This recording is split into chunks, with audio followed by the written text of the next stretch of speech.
Jadi barusan sudah saya lonceng eskalator long arm, termasuk Alcomen, Alcomen ini yang ketiga. Terus kemudian ada lab uji untuk konstruksi.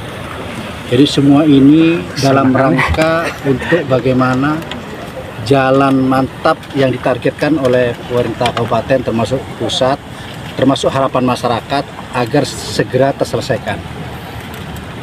Nah, eskalator ini mungkin lebih banyak untuk antisipasi banjir ke depan, ya, karena memang ada beberapa titik, beberapa kecamatan kita, termasuk Papuniran, ya. Tadi sudah coba lah, saya coba ini memang luar biasa, cuma agak dretek saya.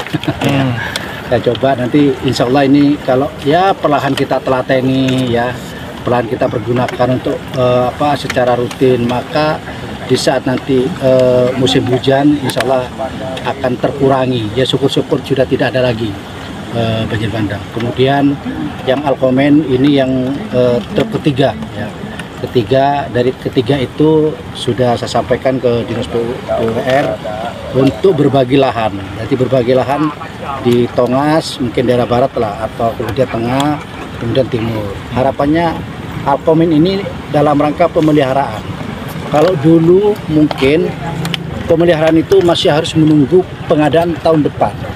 Jadi di saat kayak tadi contoh itu ada hanya beberapa meter lah, ya, mau 1 meter, 2 meter, 3 meter yang lobang, yang kebetulan yang lain mulus. Ini kan harapannya segera dibetulkan, segera direhab. Nah, di saat sebelum ada Alcomen, ini masih nunggu tahun depan, dan tahun depan pun pengadaannya masih lama. Nah, di saat katakanlah mau dilakukan, itu masih berbagai alat diturunkan, ya silinder, yang truknya bawa pasir, ya kan, masih banyak hal aspal dan sebagainya, ya. Ada, tapi dengan Alcomen ini kan ini luar biasa. Tadi kita saksikan di saat kita sudah, ya katakanlah pembersihan, mungkin pembersihan kalau hanya 2 meter 3 meter mungkin 10 menit selesai. Tadi saya coba itu memang alatnya berat, makanya pada saat ditekankan ke jalan langsung masuk itu, ya. Nah, sehingga untuk proses mungkin jenengan bisa lihat semua para teman-teman media itu butuh 10-15 menit selesai. Artinya cukup efektif ini.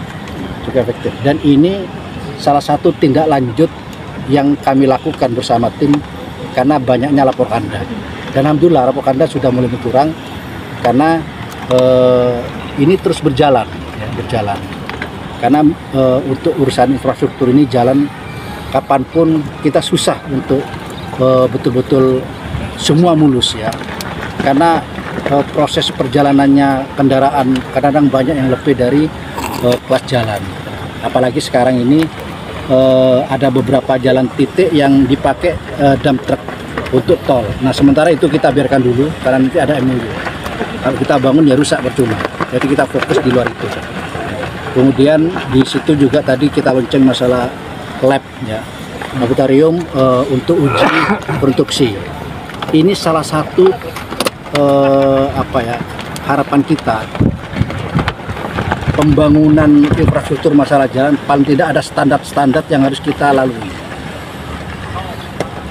Kita berharap termasuk kepala desa yang mungkin juga ada beberapa proyek fisik yang dilakukan di desa masing-masing, termasuk seluruh penyedia, untuk bisa melakukan uji lab dulu, sehingga mau paving, mau aspal itu ketemu nanti apa kekurangannya, apa indikator-indikator apa yang harus kita temui.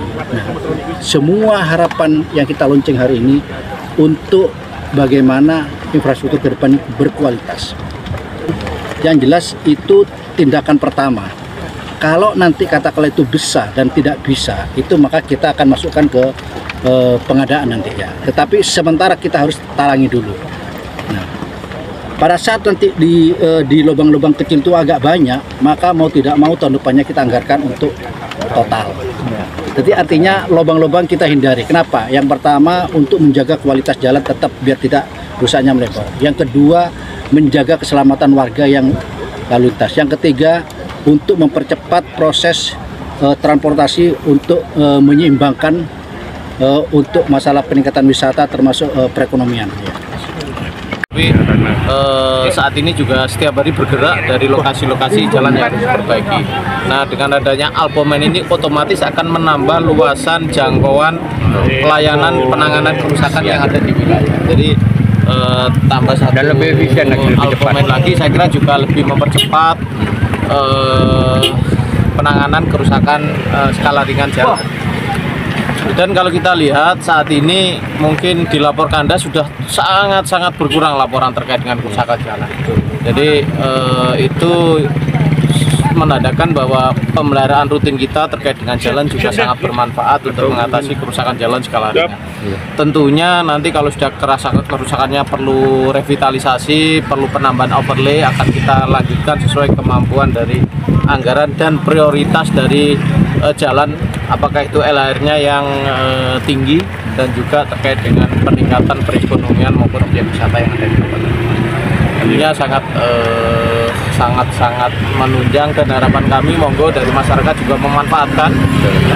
Tenaga kami terus terang kami sangat terbatas personel di lapangan. Kami juga mengharapkan ada partisipasi dari masyarakat menginformasikan ke kami, sehingga kami bisa langsung tindak lanjuti kerusakan jalan yang skala ringan di masyarakat. Kalau memang tidak bisa kita tindak lanjuti, akan menjadi prioritas kami di perencanaan. Lewat Laporkanda atau lewat Pripano, Pak? Japri, Pak? Nggak perlu Japri, kami juga sudah ada Perenjak Emas. Jadi si Perenjak Emas, jadi si Perenjak Emas itu sistem informasi perbaikan jalan rusak bersama masyarakat. Iya, Pak. Nah, bisa di-share nomornya, Pak? Aplikasi itu cukup mengakses di webnya PUPR. Di PUPR itu ada tool gambar perenjak, ada gambar perenjak itu nanti terakses semuanya layanan perbaikan jalan rusak yang ada di laporan. Di situ juga ada fasilitasi bagaimana masyarakat yang melaporkan juga melihat sampai sejauh mana perkembangannya dilakukan penanganan oleh Dinas P. Sehabis itu juga masyarakat kalau memang tidak puas yang menangani kerusakannya itu terlalu asal-asalan, juga bisa melaporkan di aplikasi itu. Jadi yang melaporkan melalui si Perenjak Emas dapat PIN, dapat nomor register untuk melacak laporannya. Oh, laporan saya GA1, jadi dimasukkan dilacak GA1 itu saat ini kondisinya apa? Oh, sudah ditangani, sudah selesai, dan juga bisa memberikan penilaian masyarakat. Laporkanda itu juga tetap berfungsi, si Perenjak Emas yang dikelola oleh webnya PUPR juga terfungsi.